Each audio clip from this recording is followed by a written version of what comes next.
Viidiyoo irraa keessatti akkaataa ittiin DV lootarii riizaaltii yookaanis firii DV lootarii bara 2020 jaalallachuu dandeessanii isinitti agarsiisuuf deema. Dursa garuu gara viidiyootti seenseenin ammoo dursuun viidiyoo kana laayikii akkasumas chaanaalii keenyaaf haaraa yoo taatan sabskiraayib gochuudhaan maatii chaanaalii keenya akka taatan isin gaafachaa amma yeroo isa hin gubin gara viidiyootti seennu.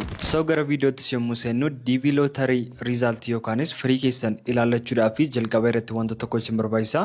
Innis konfirmeeshinii nambarii yommuu ta'u confirmation number keenyas isa arganna yoo jettan gaafa DV lottery 2026 kana guttan page xumuraa irratti detailing keessan isiniif kennama. Detailii sana immoo viidiyoo darbe irratti akkuma isinitti hime screenshot gootanii yookaanis immoo print gootanii kaachuun dirqama jechuudha. Kanaafis namoonni confirmation number keessan kan screenshot gootanii kaatanii jirtan deemtanii screenshot sanarraa confirmation number keessan ilaalu. Akkasumas namoonni dagattan immoo akkaataa ittiin deemtanillee confirmation number kana forgot gochuudhaan argachuu dandeessan isinitti agarsiisa jechuudha. Kanaafis egaa jalqaba irratti result keessan ilaallachuudhaaf gara browserii bilbila keessan irratti argamu Chrome ta'uu danda'a, Google kan feetan deemtanii ni banattu. Garooni akka wanti kun sirriitti isinii mul'atuuf akkasumas isiniif galuu fi browserii kompiitara koo jiru irra fayyadamanii isinitti agarsiisuuf deemu jechuudha.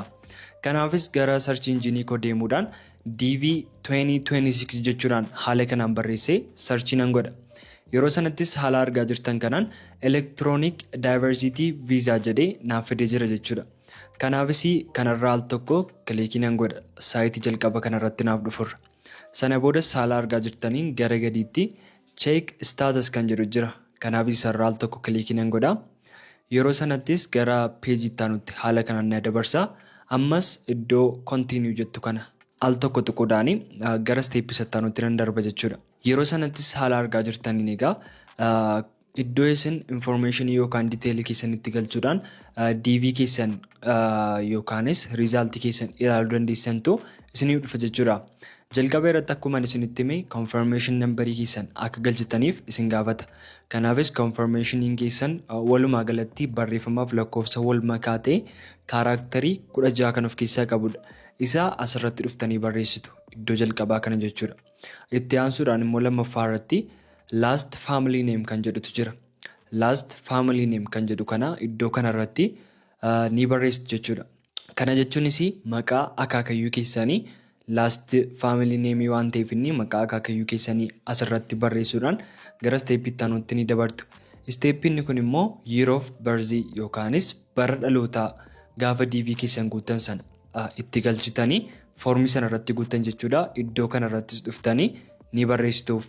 Sana booddee immoo akka human taane websaayitiin kun detect gochuudhaaf authentication yookaanis captcha kana akka solve goonuuf nu gaafata jechuudha.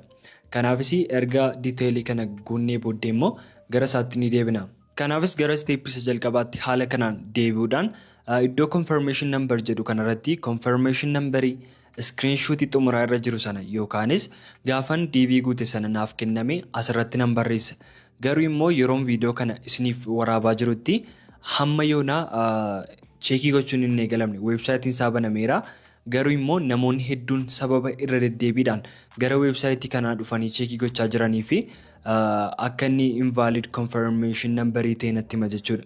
Garuu isin yeroo isin viidiyoo kana daawwattanitti websaayitiin kun seeraan waan hojjechaa jiruu fi isin deemtanii confirmation number keessan screenshot qabda yookaanis bifa PDF kan seefii gootan irraa confirmation keessan haala kanaan barreessuun gara step itti aanutti ni dabartu.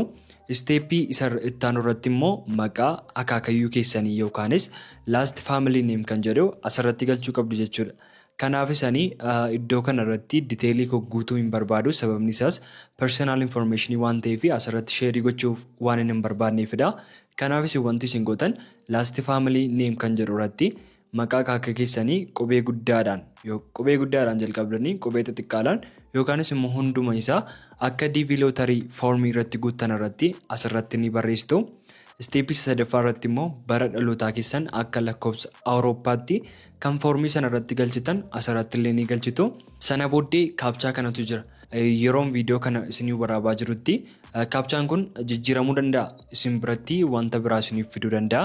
Yeroo yeroodhaan wanta jijjiiramuu fi wantanni gubbaa irratti isiniif fidee ni galchi jechuudha. Kanaafis kana erga itti galchitanii booddee immoo step inni xumuraa information galchitan kun sirrii akka ta'e ishee gochuudha.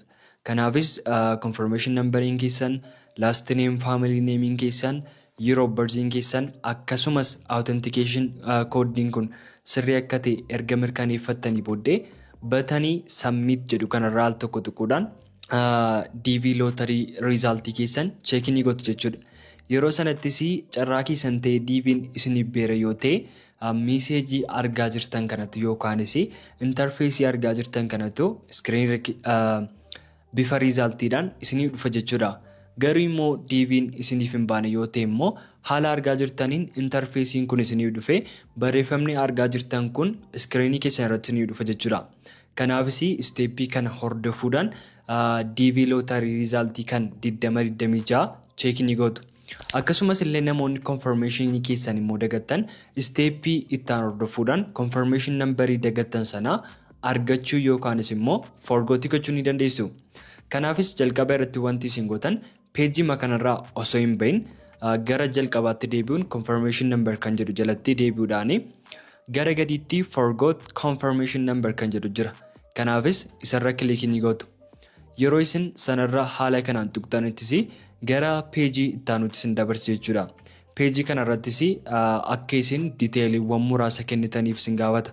Detailiin kunis wantoota isin formii DV lottery jalqaba irratti guuttan gaafa 2024 irratti DV lottery kana guuttanii wantoota isin achirratti guuttan sana muraasa isaanii isin gaafata. Isa keessaa inni jalqabaan maqaa keessanidha. Maqaa gaafan isiniin jedhu immoo jalqaba irratti iddoo last name, family name jedhu kanarratti maqaa akaakaa keessanii galchitu. Akkasumas first name kan jedhu irratti maqaa keessan, akkasumas illee middle name kan jedhu irratti immoo maqaa abbaa keessanii barreessitu jechuudha. Kanaafis name irraa maqaa akaakaa, maqaa keessan akkasumas kan abbaa erga barreessitanii booddee gara date of birth ni dabartu. Iddoo kanarratti immoo bara dhalootaa keessan akka lakkoofsa Awurooppaatti keessu jechuudha. Kan foormii DV irratti guutan sana. Kanaafis jalqaba irratti month kan jedhu irratti ji'asaa, day kan jedhu irratti guyyaasaa akkasumas year kan jedhu irratti immoo bara dhalattan sana itti galchu jechuudha. Garuu wanti isin iddoo kanatti hubachuu qabdan detailii isin asirratti guutaa jirtan kun hundi isaayyuu kan gaafa DV guutan sana fayyadamtan ta'uu qaba.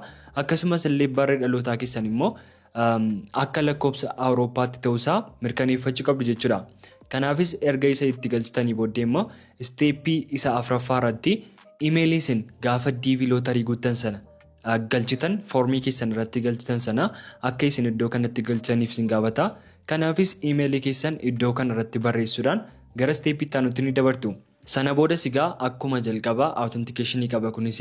Kanaafis authentication isin gaafatu kan boksii kana keessatti barreeffamee jiru asitti irra deebitanii barreessuudhaan xumura irratti detailiin keessan yookaanis information isin galchitan kun kan gaafa foormii sana guuttanii waliin akka wal fakkaatu akkasumas sirrii akka inni ta'e erga mirkaneeffattanii booddee submit kan jedhu tuquudhaan confirmation number ittiin DV lottery keessan kana ilaallattanii argachuu dandeessu jechuudha. Kanan wanta kana godhee isinitti agarsiisaa jirreef immoo personal information koo asirratti share gochuun waan hin danda'amne akkasumas illee ani hin barbaanneefidha jechuudha. Garuu isin wantuman isinitti mee kana seeraan hordoftanii yoo isin gootan confirmation number keessan isiniif ni kenna jechuudha. Kanaafis egaa DV lottery 2026 haala kanaan result keessan check gochuu ni dandeessu.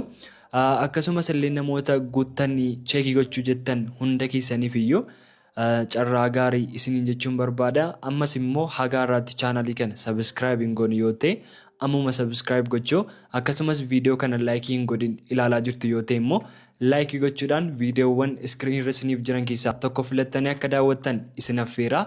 Viidiyoo biraa nagaa walitti deebinutti nagaan naaf tura.